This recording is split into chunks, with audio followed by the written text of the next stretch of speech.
పీజీఆర్ఎస్లో అందిన అర్జీలను నాణ్యతతో నిర్దేశించిన సమయంలోగా పరిష్కరించాలని జిల్లా రెవెన్యూ అధికారి వి విశ్వేశ్వరరావు అధికారులను ఆదేశించారు.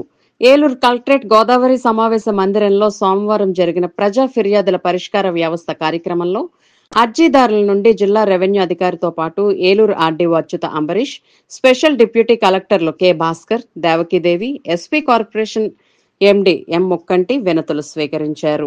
ఈ సందర్భంగా డిఆర్ఓ విశ్వేశ్వరరావు మాట్లాడుతూ ప్రజా ఫిర్యాదుల పరిష్కార వ్యవస్థ ద్వారా అందిన దరఖాస్తులను క్షేత్రస్థాయిలో పరిశీలించి నిర్దేశించిన సమయంలోగా నాణ్యమైన పరిష్కారాన్ని చూపాలన్నారు.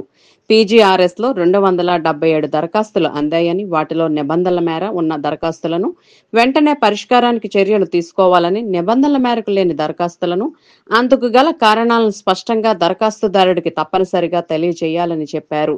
దరఖాస్తును పరిష్కరించిన అనంతరం పరిష్కార విధానంపై దరఖాస్తుదారుడితో సంబంధిత శాఖల అధికారులు మాట్లాడాలన్నారు.